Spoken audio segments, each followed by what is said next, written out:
Excuse me. I am Binoy Viswam. പേടിക്കണ്ട, ഞാൻ വസുന്ധരയുടെ ഒരു ആരാധകനാണ്. എനിക്ക് ഇന്നത്തെ പെർഫോമൻസ് വളരെ ഇഷ്ടമായി. കൺഗ്രാറ്റുലേഷൻസ്. Please please.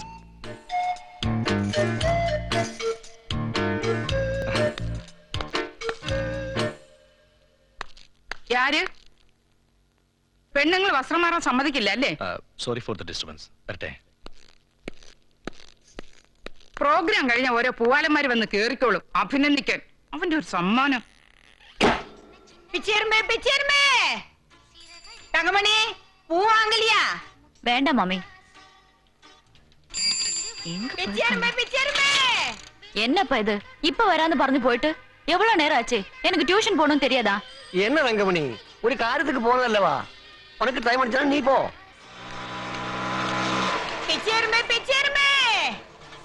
ഇതാ നീ ചോദിച്ച കാസറ്റ് നാളെ തന്നെ തിരിപ്പി തരണം. ഓക്കെ മോള് വാ.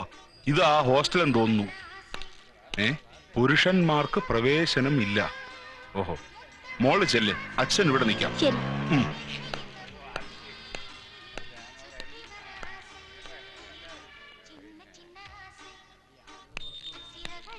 ഈ ഹോസ്റ്റലിൽ എങ്ങനെ മുറി ഒഴിവുണ്ടാവോ? അയ്യോ, അത് ഹോസ്റ്റൽ അല്ല, വനിതാ വികസന കോർപ്പറേഷൻ സൂപ്രണ്ട് ചിന്താമണി അമ്മയുടെ വീടാണ്. അവിവാഹിതയായ അവിടെ ഒറ്റയ്ക്ക് താമസിക്കുന്നുണ്ട്. കൂട്ടിന് രണ്ടുമൂന്ന് പെണ്ണുങ്ങളെ കൂട്ടിയിട്ടുണ്ടല്ലോ.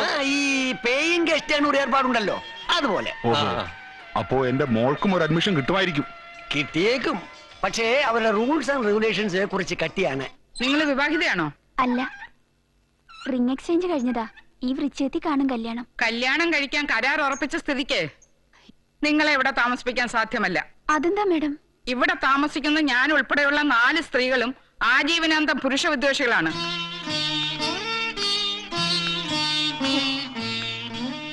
എന്ത് പറഞ്ഞിട്ടെന്താ? ദൈവവും പുരുഷന്മാരുടെ കൂടെയാ. ഇന്നത്തെ വിധിയെങ്കിലും ആ ടോണിക്ക് എതിരാവണേന്ന് ഞാൻ മനസ്സ് നൊന്ത് പ്രാർത്ഥിച്ചതാ. അയാള് ജയിക്കാനായി ജനിച്ചവനാ. ഇങ്ങനെ വാദിക്കുന്ന കേസിലൊക്കെ ആ ടോണിയോട് തോൽക്കാൻ നിൽക്കുകയാണെങ്കിൽ വക്കീല് കേസില്ല വക്കീലായിട്ട് ഇവിടെങ്ങാനും ചുരുണ്ടു കൂടേണ്ടി വരുമെന്നാ എന്റെ പേടി. പിന്നെ മാസാമാസം കൃത്യമായിട്ട് വാടക കൊടുത്തില്ലെങ്കിൽ സൂപ്രണ്ടിന്റെ വിധം അങ്ങ് മാറും. നിങ്ങളൊന്ന് ചുമ്മാ ഇരി. അയാളെ ഒരു കേസിലെങ്കിലും തോൽപ്പിച്ചിട്ടേ ഞാൻ ഈ വക്കീൽ പണി അവസാനിപ്പിക്കൂ. ആരാ സൂപ്രണ്ട് വന്നത്? കല്യാണ നിശ്ചയം കഴിഞ്ഞ് ഒരുത്തി വന്നിരിക്കാം ഇവിടെ പേയിങ് ഗസ്റ്റ് ആയിട്ട് കൂടാൻ. ചേടാ, എങ്ങനെ അവർക്ക് അതിനുള്ള ധൈര്യം വന്നു? എന്നിട്ട് സൂപ്രണ്ട് എന്ത് പറഞ്ഞു? കല്യാണം സെഞ്ച് അവന്റെ തനിനിര പറഞ്ഞ് പുരുഷവർഗത്തെ മുഴുവൻ വെറുത്തിട്ട് വാ, അപ്പുറമാ അഡ്മിഷൻ കൊടുക്കുക. അല്ല പിന്നെ കോപം വന്നാൽ അത് മുള്ളായി മാറും തങ്കമണി. കോപം വന്നാൽ അത് മുനിയായി മാറും. വെങ്കടിക്ക് പിന്നെയും തുടങ്ങിയല്ലേ ചൊറിച്ചില്. ഇന്ന് അവന്റെ സംഗീതം അവസാനിപ്പിച്ചിട്ട് എന്നെ കാര്യം. നീങ്ങ വാങ്ങ.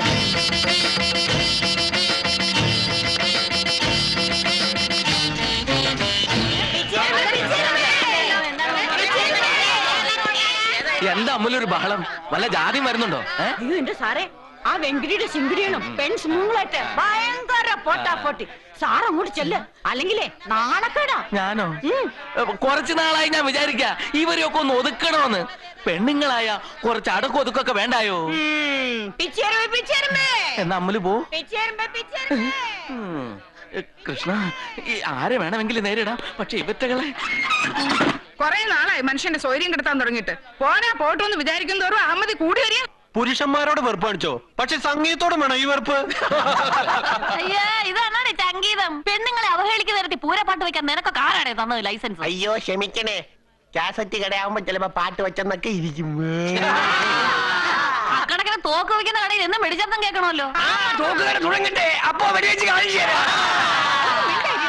കപ്പ കമ്പൂലിക്കുന്ന ഇയാൾ കുറെ വെടി വെക്കും. ഒരു കേണല് യവനൊക്കെ ഒന്നുമെന്നും മിണ്ടായി. പബ്ലിക് ന്യൂസൻസിന് കേസ് അർജി ദേവനെ അകത്താക്കുമ്പോ പഠിച്ചോളൂ. ഒരു കോട്ടിട്ടെന്ന് കരുതി നിയമം മുഴുവൻ നിങ്ങളുടെ പോക്കറ്റിലാണെന്ന് കരുതരുത്. ആസ്വദിക്കാനുള്ള ഞങ്ങളുടെ മൗലികാവസ്ഥ ചോദ്യം ഞാൻ ചൂണ്ടും.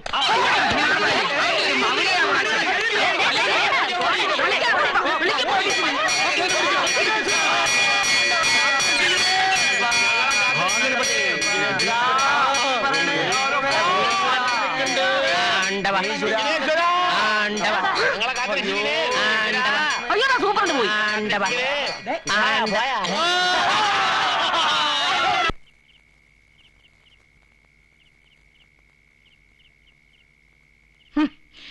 എനിക്ക് എന്റെ ഉച്ച മുതൽ ഉള്ളങ്കാല് വരെ ചൊറിഞ്ഞു അയ്യോ, കയറുന്നു. ഞാൻ ചൊറിഞ്ഞു തരാം സൂപ്രണ്ടേ. പോസ്റ്റേ, ആ വെങ്കടിയുടെ അതേ പ്രസംഗം ഈയിടെ കുറെ കൂടുന്നുണ്ട്. ഈ വെങ്കിടിയും കൂട്ടരും നമുക്കെതിരായിട്ട് നാവെടുക്കരുത്. അതിന് എന്നെ വക്കീലെ ഒരു മാർഗം. ആ മാർഗം ഉണ്ടാക്കാം.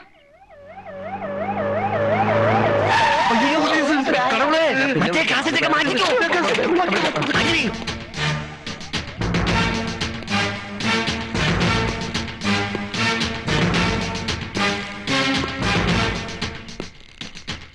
വെച്ചിരിക്കുന്ന കാസറ്റുകളൊക്കെ എടുത്ത് മേശപ്പുറത്ത് വെക്ക്. അതെ പിന്നെ സാറേ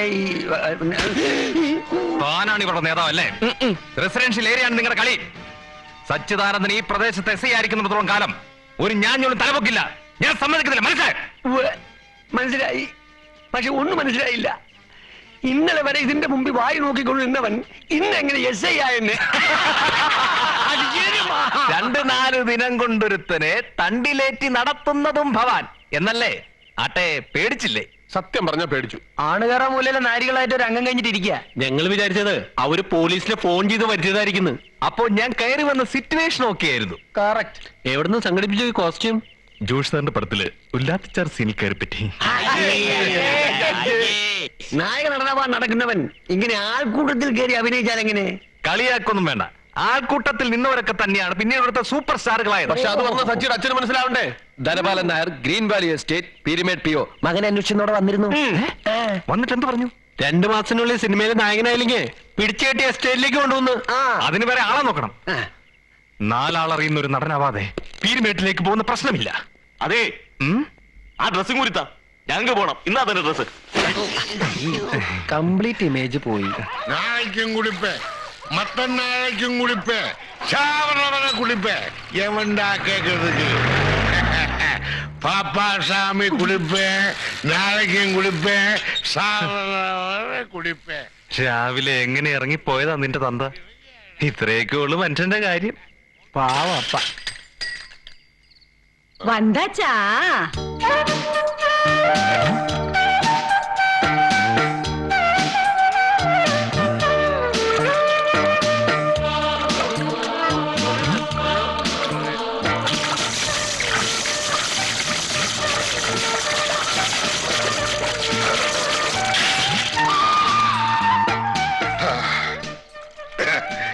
என்ன சாப்பிட வரேலா? இதெல்லாம் கேள்வி. சாப்பாடு எடுத்து வை. ஒரே பசியா இருக்கிறவங்களோ. வாங்கண்ணா. வர்றேன்.